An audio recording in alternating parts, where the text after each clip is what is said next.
Bismillahirrahmanirrahim. Assalamualaikum warahmatullahi wabarakatuh. Kembali dengan channel edukasi official. Semoga kita selalu dalam keadaan sehat walafiat. Amin ya robbal alamin. Seperti biasa, kita akan membahas kembali yaitu bagian kedua, kisi-kisi soal tahap ketiga. Ini merupakan soal asli penjabaran dari soal tahap 1 dan tahap kedua untuk bidang PGSD, ya. Untuk menghadapi tahap ketiga ini, Bapak Ibu wajib lolos di tahap ketiga. Apabila ikuti terus pembahasannya, pasti insya Allah lolos di tahap ketiga. Amin ya robbal alamin. Oke, bagian kedua ini kita akan membahas yaitu mengenai tentang kisi-kisi soal tahap 3. Seperti apa sih bentuk kisi-kisi soal tahap 3? Pada intinya, untuk membahas soal tahap ketiga, kami perhatikan adalah harus memahami yaitu bagaimana kita menjabarkan soal tahap 1 dan tahap kedua. Kali ini akan kita jabarkan, ya, untuk di tahap ketiga nanti. Oke, semoga bermanfaat untuk kita semua. Mohon dukungan dengan cara like, subscribe, dan share jika kisi-kisi ini bermanfaat. Kita lihat bentuk soal nomor 1. Pada soal nomor 1 ini atau lanjutan dari soal sebelumnya yaitu nomor 16, ini sudah dimulai dari hitungan atau materi matematika, ya, matematika PGSD. Perhatikan nomor 16. Leo naik sepeda dengan kecepatan 40 km per jam. Kecepatannya 40 km per jam selama 1,5 jam. Karena lelah, ia kemudian berhenti untuk istirahat selama 30 menit. Setelah itu, ia melanjutkan perjalanan kembali dengan kecepatan yang sama, yaitu selama 1 jam. Artinya, kecepatan yang sama di sini yaitu 40 km per jam selama 1 jam. Jadi, berapakah jarak total yang ditempuh oleh Leo? Di sini ada kata kuncinya yaitu kecepatan awal, ya, namanya, ya. Kecepatan pertama yaitu 40 km per jam selama 1,5 jam. Setelah itu dia berhenti 30 menit dan melanjutkan perjalanan dengan kecepatan yang sama yaitu 40 km per jam selama 1 jam. Pertanyaannya adalah berapakah jarak total? Di sini jarak total, ya, yang ditempuh oleh Leo tersebut. A 80 km, B 90 km, C 100 km, D 110 km, E 120 km. Bagaimana untuk menaklukkan soal bentuk seperti ini? Kita perhatikan di sini. Kita akan coret yaitu pembahasan yang sederhana, yang simpelnya seperti itu. Kecepatan pertama yaitu di sini kecepatan pertama kita buat bisa kategori di sini yaitu kecepatan pertama atau disebut dengan V1 lah, ya, kita buat, ya. Kita umpamakan V1. V1-nya yaitu 40 km per jam. Sedangkan jarak yang ditempuh yaitu 1,5. Kan gitu. Setelah itu dia istirahat 30 menit. Dan dia melanjutkan dengan kecepatan yang sama, yaitu dengan selama 1 jam. Maka tadi waktu pertama yaitu 1,5 jam, dan waktu kedua yaitu 1 jam. Maka ketika kita jumlahkan yaitu 1,5 jam ditambah 1 jam. Sama dengan, maka total waktu yang ditempuh adalah 2,5 jam. Yang pertama adalah berapakah jarak total? Jarak di sini adalah jarak. Jarak itu adalah S. Ya, S. Sedangkan waktu tadi adalah T. Waktu yang ditempuh itu adalah T, rumusnya T, begitu kan? Oke, jarak adalah apa sih yang disebut dengan jarak? Kecepatan kali waktu, ya. Kecepatan yang dilaksanakan tadi, ya, dikali waktu yang diperlukan. Tadi sini kecepatannya adalah 40 km per jam, berarti 40, sedangkan waktunya yaitu 2,5. Maka 40 dikali 2,5. 40 km per jam dikali 2,5 jam. Kebetulan di sini satuannya sama yaitu jam dan jam, ya. Dan apabila satuannya sama, maka tidak perlu kita ubah, langsung saja berarti 40 dikali 2,5 jam. Berarti jarak totalnya adalah 100 km. Berarti jawabannya di sini adalah yang C, yaitu 100 km seperti itu. Tadi karena di sini masalahnya yaitu perjalanan kembali dengan kecepatan yang sama selama 1 jam. Berarti waktunya ini kita jumlahkan 1,5 ditambah dengan 1. Maka 2,5 dikali dengan 40. ya, seperti itu. Waktu yang di istirahat ini tidak perlu dihitung ya, karena yang ditanya adalah jarak total yang ditempuh, jaraknya ya, gitu, seperti itu. Berarti jawabannya pertama nomor 16 ini adalah 100 kilometer.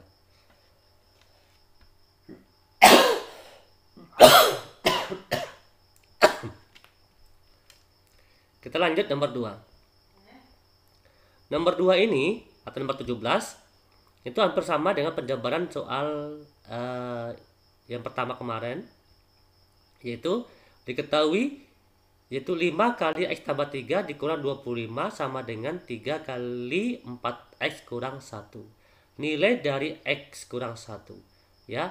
Di sini tadi kita tentukan yaitu ruas sebelah kirinya 5 kali X tambah 3 dikurang 25, sedangkan ruas sebelah kanannya yaitu 3 kali 4X kurang 1. Berapakah nilai X kurang 1? A min 2, B min 1, C 1, D 2. Kita perhatikan pembahasannya. Akan kita uraikan di sini bagaimana sih cara mengalihkan yang sederhana. Tadi kita tentukan terlebih dahulu yaitu ruas sebelah kirinya 5 kali X tambah 3 kurang 25, sedangkan ruas sebelah kanannya yaitu 3 kali 4X kurang 1. Seperti biasa apabila kita menjumpai perkalian seperti ini atau disebut dengan faktor perkalian, maka 5 ini kita kalikan dengan X. 5 kali X yaitu dapatlah di sini 5X. Setelah itu 5 dikali dengan 3 dapatlah 15. Kita turunkan yaitu dikurang 25. Ini dapatlah ruas sebelah kiri. Sama dengan ruas sebelah kanan ikuti sama yaitu 3 kali 4X yaitu 12X, sedangkan 3 kali min 1 yaitu min 3. Setelah dapat ruas sebelah kiri dan ruas sebelah kanan ya, kita selesai terlebih dahulu, kita turunkan yaitu 5X kita turunkan ya, 5X kita turunkan ke bawah. Terus 15 dikurang 25 yaitu min 10 ya. 15 dikurang 25 yaitu min 10 sama dengan 12X kita turunkan dan dikurang 3. Kita dapat seperti ini, sudah kita sederhanakan, baru bilangan yang memiliki variabel kita satukan ya, kita gabungkan. Di sini kebetulan yang memiliki variabel sama adalah 5X dan 12X. Berarti 5X dan 12X seperti itu ya. Berarti 5X dikurang dengan 12. Mengapa dikurang 12X? Karena pindah ruas.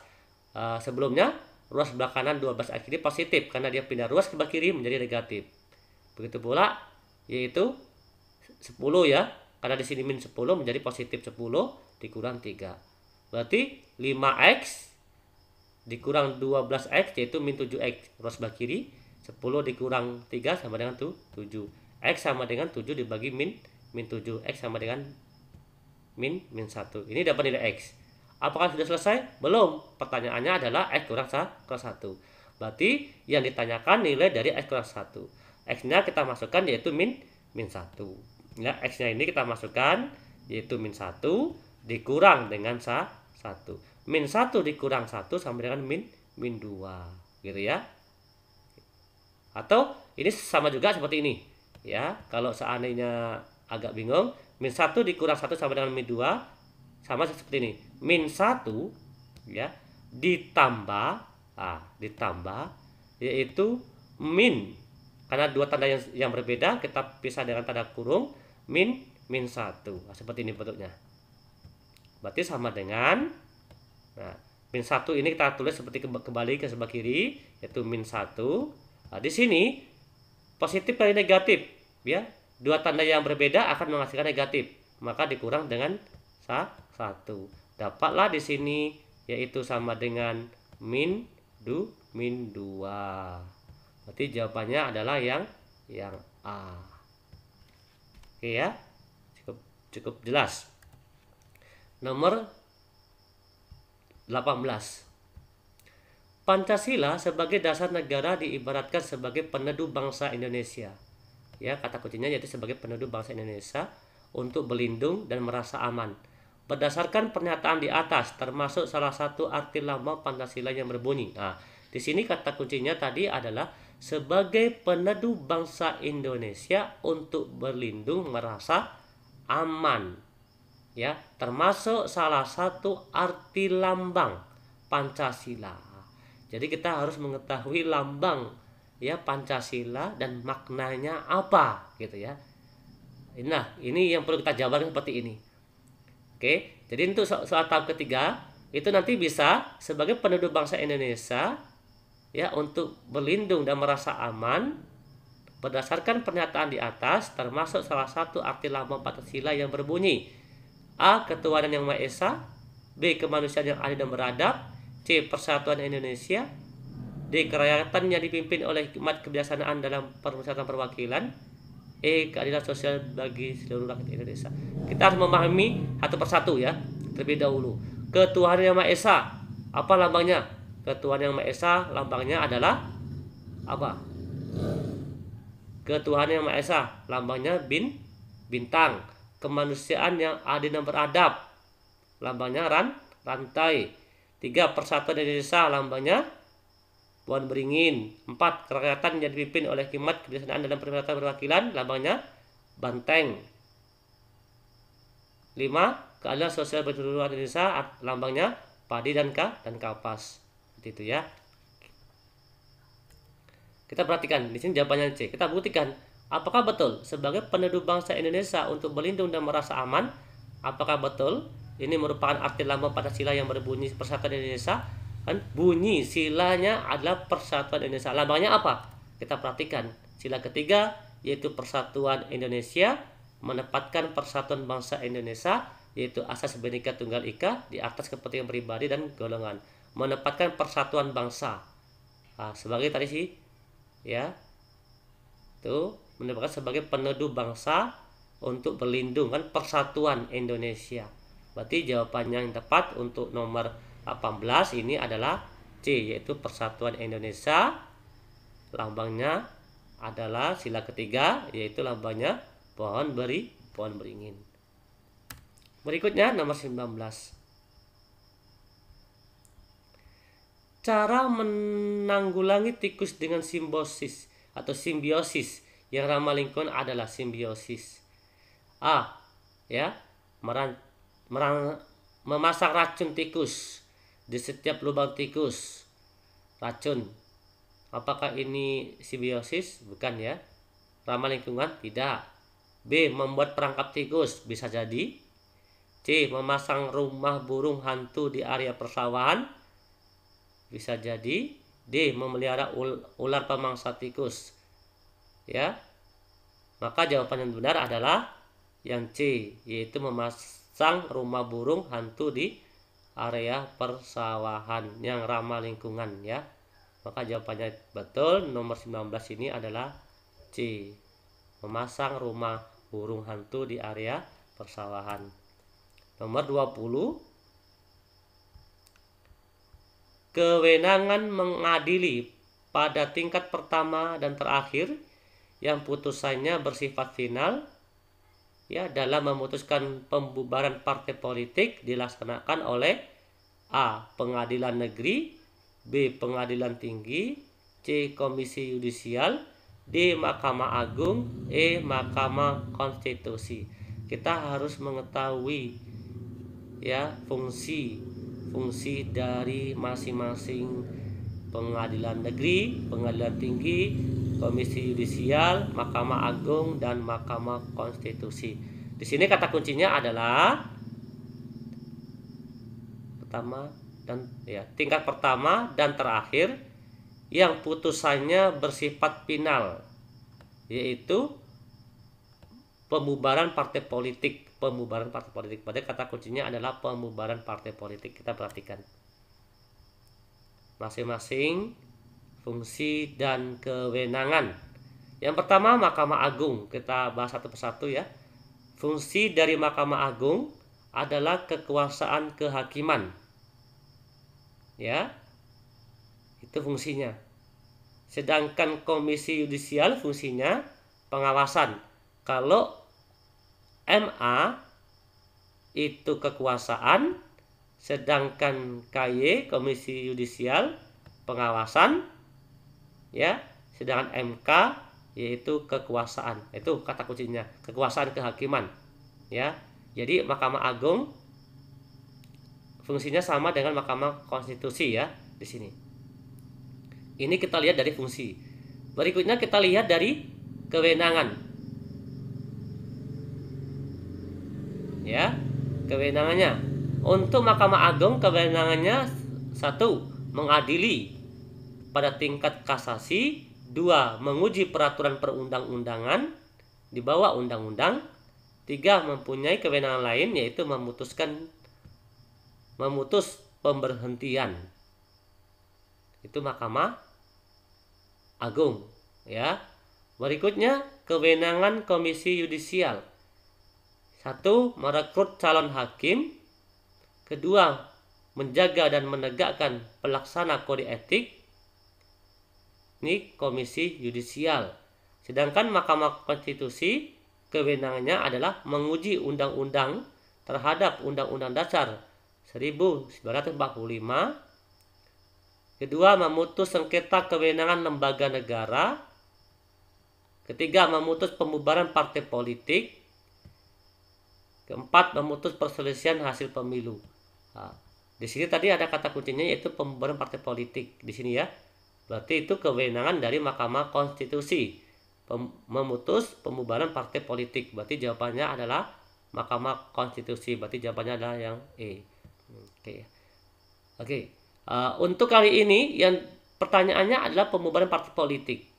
Ya. Jadi kita harus bisa menjabarkan. Ya. Bisa saja nanti di tahap ketiga itu yang ditanya adalah menegakkan pelaksanaan kode etik.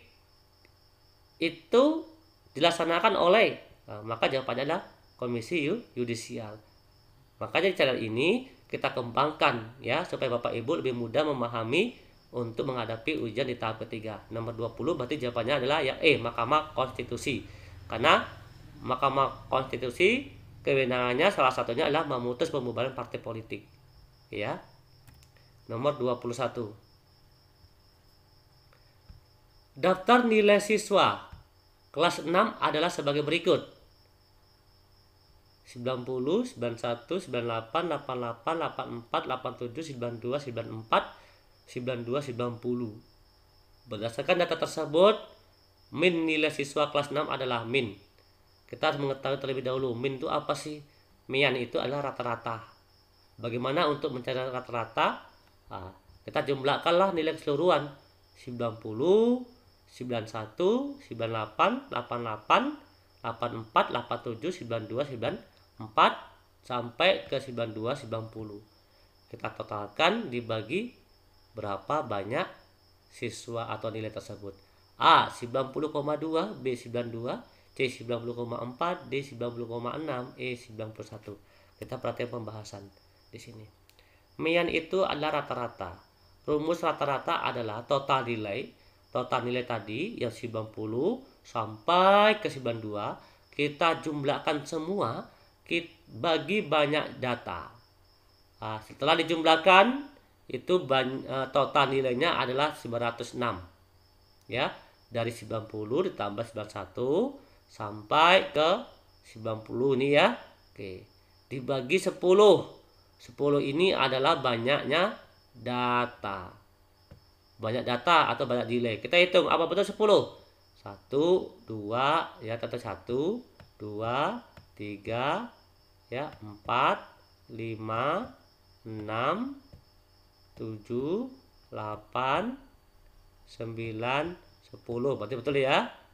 Banyak data 10. Maka 906 dibagi 10 sama dengan 90,6. Berarti jawabannya adalah yang D. Gitu ya. Oke, lanjut nomor 22. Seorang guru akan memberikan materi kepada anak yang mengalami disgrafia. Maka cara yang benar adalah, kata kuncinya adalah disgrafia. Apa sih pengertian dari disgrafia tersebut? A. Memberikan teks tertulis dan siswa diminta menyalinnya. B. Memberikan video visual dan siswa mendengarnya. C. Membuat diskusi kelas sehingga siswa bisa mengutarakan pendapat. D. Melakukan latihan membaca secara rutin. Ya, dari disgrafia ini apa? Kita lihat pengertiannya. Ya. Disgrafia adalah gangguan belajar yang berpusat pada kemampuan menulis. Berarti menulis. Berarti kata-kata menulis ini ya. Nih, kemampuan menulis. Berarti memberikan teks tertulis dan siswa diminta menyalinnya. Gangguan. Ya, berarti jawabannya adalah, maka cara yang benar adalah memberikan teks tertulis dan siswa diminta menyalinnya. Disgrafia, gangguan belajar yang berpusat pada kemampuan menulis. Berarti apabila siswa itu lemah dalam menulis, maka kita latih untuk menulis atau untuk menyalin tulisan tersebut. Berarti jawabannya adalah yang A. 23.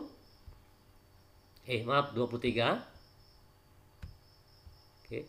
Kegiatan pembelajaran yang paling maksimal dalam menyerap kompetensi yang diharapkan menurut Edgardel adalah pembelajaran yang paling maksimal. Ini ya, kata kuncinya adalah pembelajaran maksimal menurut teori Edgardel adalah A. Memanfaatkan berbagai media pembelajaran. B. Belajar dengan metode membaca intensif dan mendengarkan penjelasan dari guru. C. Belajar dengan kegiatan nyata dalam kehidupan sehari-hari. D. Pembelajaran yang melibatkan peserta didik dalam kelompok untuk mendiskusikan permasalahan pembelajaran. E. Pembelajaran yang memfasilitasi kegiatan presentasi dan penyajian. Ya, pembelajaran yang paling maksimal menurut teori Edgardel adalah, kita lihat, ini merupakan kerucut pengalaman belajar menurut Edgardel. Kita mulai dari baca. Ya, tingkat keterlibatan itu ada 4, yaitu verbal, visual, terlibat, dan berbuat. Apakah siswa itu hanya verbal atau visual, ataukah terlibat dalam kegiatan pembelajaran, hanya terlibat gitu ya, apakah dia langsung berbuat gitu. Itu tingkat keterlibatan. Sedangkan tingkat yang diingat, siswa membaca itu 10%. Ya. Oke. Sedangkan siswa yang membaca 10%. Siswa mendengar itu yang diingat 20%. Berarti lebih tinggi dengarkan. Terus siswa melihat, dia melihat gambar, melihat diagram, melihat video atau film, melihat demonstrasi, melihat berarti 30%. Berarti siswa apabila melihat itu 30% yang diingat. Sedangkan apabila siswa terlibat dalam diskusi, yang diingat adalah 50%. Dan siswa menyajikan atau presentasi ke depan kelas, yang diingat 70%. Berarti dia sudah terlibat sini ya, sudah terlibat sini. Berikutnya ya, siswa bermain peran, melakukan simulasi, mengerjakan hal yang nyata, yang diingat 90%. Berarti bermain peran ya, ini ya yang maksimal menurut teori Edgardel seperti itu. Berarti bermain peran, melakukan simulasi, dan mengerjakan hal yang nyata. Berarti jawabannya di sini belajar dengan kegiatannya nyata dalam kehidupan sehari-hari ya. Seperti itu. Berarti jawabannya adalah C ya. Jawabannya nomor 23 adalah C. Dia kegiatan nyata. Berikutnya nomor 24. Oke. 24. Penilaian harus mampu mengecek ketercapaian kemampuan peserta didik dalam proses pembelajaran. Hal ini sesuai dengan prinsip penilaian. Di sini kata kuncinya mengecek ketercapaian kemampuan peserta didik. Mengecek ketercapaian, kata kuncinya seperti itu. A. Feeding out. B. Summing up. C. Checking out. D. Checking up. Ya, kita lihat, perhatikan. Sedangkan soal berikutnya itu bukan melihat ketercapaian atau mengecek ketercapaian. Soal sebelumnya itu adalah menemukan atau mendeteksi kesalahan-kesalahan yang menyebabkan terjadinya kelemahan. Itu soal yang sebelumnya.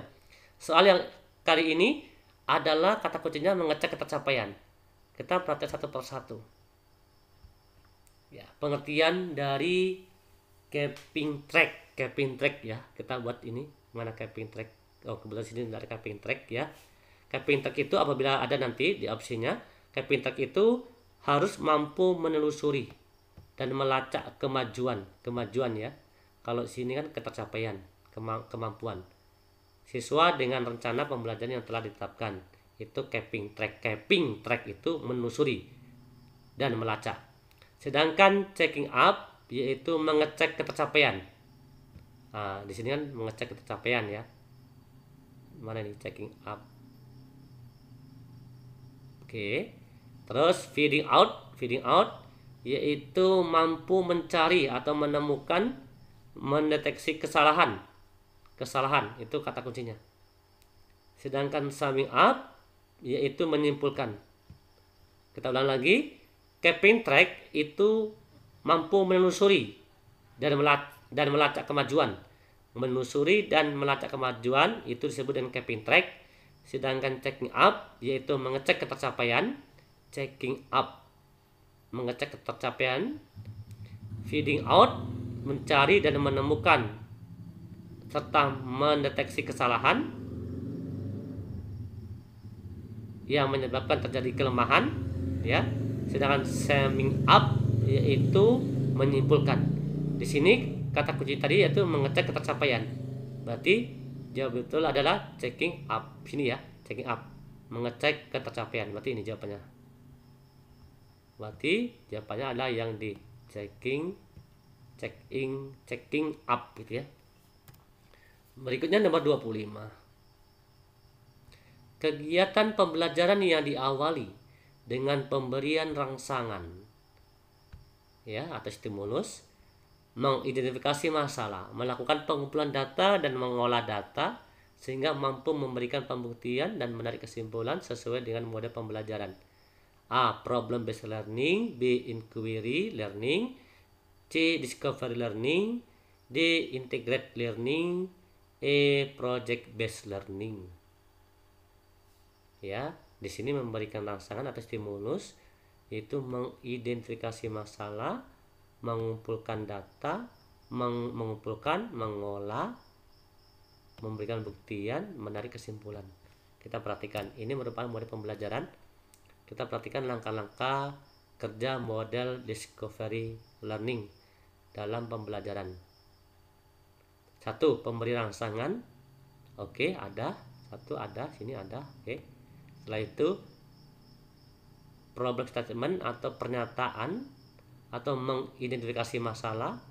Ini ada mengidentifikasi masalah. Nomor 2 ada juga. Oke, berikutnya mengumpulkan data. Sini ada juga mengumpulkan data. Oke, lanjut sama. Berikutnya setelah mengumpulkan data dia mengolah. Oke, sama. Di sini juga ada mengolah. Ya. Berikutnya pembuktian, setelah mengolah pembuktian. Oke. Serta menarik kesimpulan. Oke. Berarti sudah lengkap. Ini merupakan langkah-langkah pembelajaran yaitu discovery learning. Berarti jawaban yang betul adalah C, yaitu discovery learning. Ya, oke. Berikutnya nomor 26. Oke, nomor 26. Berikut ini kerjasama anggota ASEAN. Ya, kerjasama anggota ASEAN ini sudah kita bahas di pembahasan soal sebelumnya ya, sebelum ini gitu. 1. Pembentukan AFTA. 2. Pembentukan job fund. 3. Kerjasama proyek industri. 4. Pembentukan MEA, ekonomi Asia. 5. Kerjasama ekonomi pariwisata, yang termasuk kerjasama ASEAN dalam bidang ekonomi adalah nomor. Di sini kata kuncinya yaitu dalam bidang ekonomi. Kira-kira pembentukan kerjasama anggota ASEAN ini dalam bidang ekonomi adalah, kita perhatikan di sini ya, dalam bidang adalah the zone of peace, freedom and neutrality, bidang politik keamanan. Jawabannya di sini adalah 1 ya. Kita bahas satu persatu dulu. AFTA ini termasuk dalam bidang ekonomi. Iya betul. Jovan bukan. Kerjaan proyek industri apa ekonomi? Iya. MEA pasti. Kerjaan pariwisata pasti. Berarti 1, 3, 4, 5. 1, 3, 4, 5. Berarti jawabannya adalah yang B.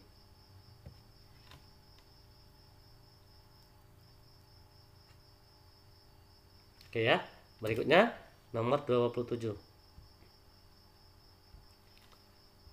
Kebudayaan Indonesia yang diakui UNESCO pada tahun 2020 adalah.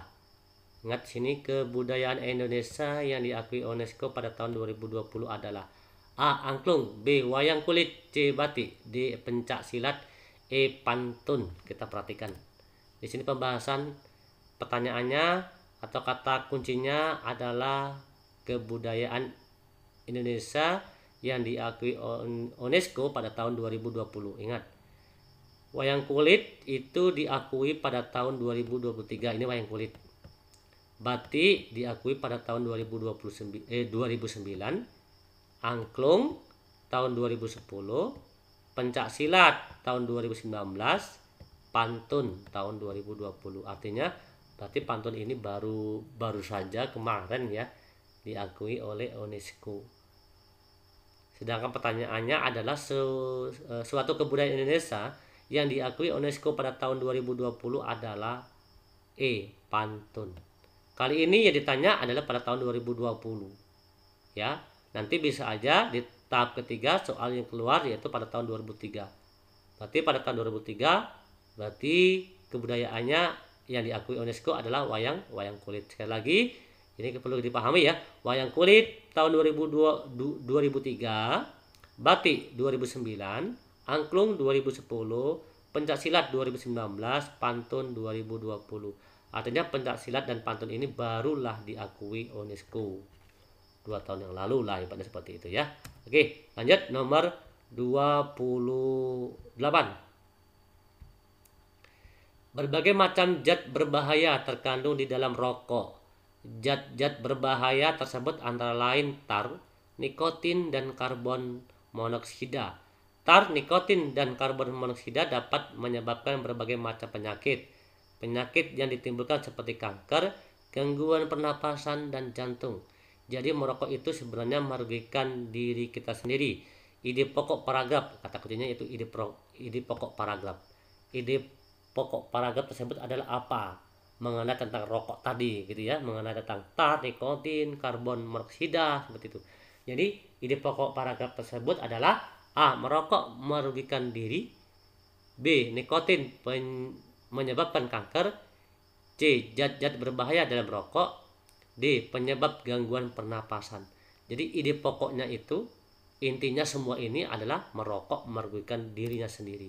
Berarti jawaban yang betul adalah ide pokoknya adalah yang A. Merokok merugikan diri sendiri. Oke, 29. Menjelang akhir tahun, nah ini soal baru nih. Beberapa pusat pembelanjaan mulai bersaing dalam menarik perhatian pembeli. Berbagai cara dilakukan untuk menarik para pembeli. Salah satu diantaranya yaitu dengan memberikan diskon pada produk-produk yang dijual. Makna kata diskon dalam paragraf tersebut adalah A. Ini kata diskon. A.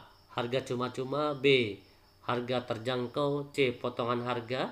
D. Harga. E. Murah. Kata diskon adalah potongan harga yang diberikan kepada pembeli saat melakukan pembelian barang atau jasa. Itu disebut dengan diskon. Berarti jawabannya adalah C. Potongan harga. 30 ini soal matematika ya.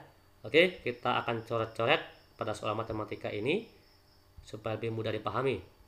Dalam praktik pembelajaran olahraga, siswa berlari 5 kali. 5 kali putaran sejauh 880 meter. Jika halaman berbentuk lingkaran, berapakah luas halaman tersebut? Nah, di sini kita harus mengetahui rumus lingkaran, keliling lingkaran dan luas lingkaran. Karena di sini ditanya luas, maka kita mencari terlebih dahulu yaitu ke keliling. Sebelum kita mencari keliling lingkaran, kita harus bisa menelaah soal tersebut. Di sini tadi adalah 5 kali berputar sejauh 880 meter. Dan apabila 1 kali putaran berapa meter? Tinggal aja 880 dibagi 5, itulah 1 kali putaran. Kita lihat pembahasannya. Oke, pembahasan ini sudah coret-coret. Sini akan saya jelaskan lagi bentuk lingkaran. Ya, kita buat lingkaran. Kita buat lingkaran ini, kita buat lingkaran terlebih dahulu. Oke. Setelah itu keliling 5 kali. Kita keliling 5 kali. 1 ya. Oke, ini 1. Sampai 5. Dia mengelilingi lingkaran ini sampai 5 kali. Oke. 5 kali dia mengelilingi lingkaran, jaraknya yaitu 880. Berarti kalau pertanyaannya 1 kali, tinggal 80 dibagi 5. Berarti 1 kali mengelilingi berarti 176 meter. Berarti untuk mengelilingi lingkaran ini sejauh 176 meter. Apa rumus keliling lingkaran? Rumus keliling lingkaran itu adalah 2πr. Ya. Nah, tadi kan gini. Ini lingkaran nih ya. Kita titik pusat, kita buat.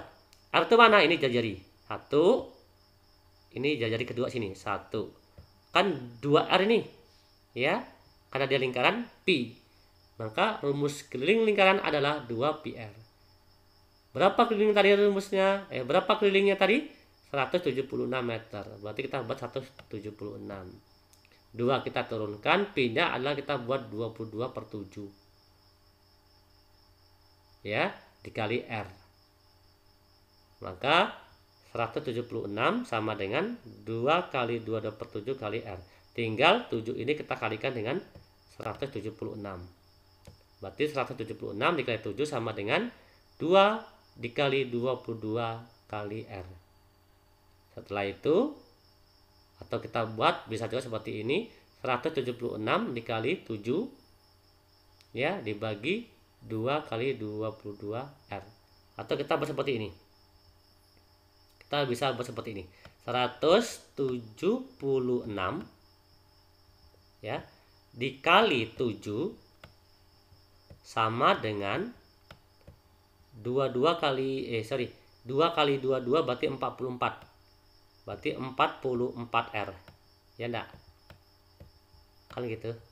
Nah, berarti R sama dengan 176 dikali 7 dibagi 44. Nah, kan gitu. Dapatlah dia di sini 28 meter. Itu R. Berarti jari-jari tadi dari sini, ini yang kemari itu adalah 28 meter. Sedangkan jari-jari kemari karena dia berlingkaran sama juga dengan 28 meter. Ini baru keliling. Yang ditanya adalah luas. Luas lingkaran rumusnya adalah pi R kuadrat. Pi-nya tadi kita masukkan yaitu 22/7 dikali 28 kuadrat. 28 diambil dari R ini. Ya. R ini. Maka sama dengan kita kalikanlah 22/7 kali 28 pangkat 2. Atau kita kalikan terlebih dahulu boleh. 28 pangkat 2 berapa? Atau 28 kali 28 dikali 22 dibagi 7. Dapatlah sini 2464 meter persegi. Karena dia luas, maka persegi.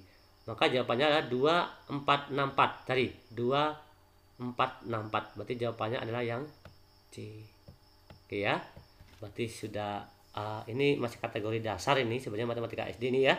Oke, semoga mudah dipahami, bermanfaat untuk Bapak Ibu. Silakan apabila ada pertanyaan, silakan komentar di kolom komentar. Insya Allah akan kami bahas atau kami jawab ya.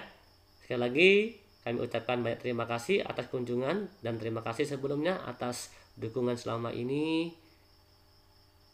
Semoga bermanfaat. Kami akhiri. Wassalamualaikum warahmatullahi wabarakatuh. Salam edukasi.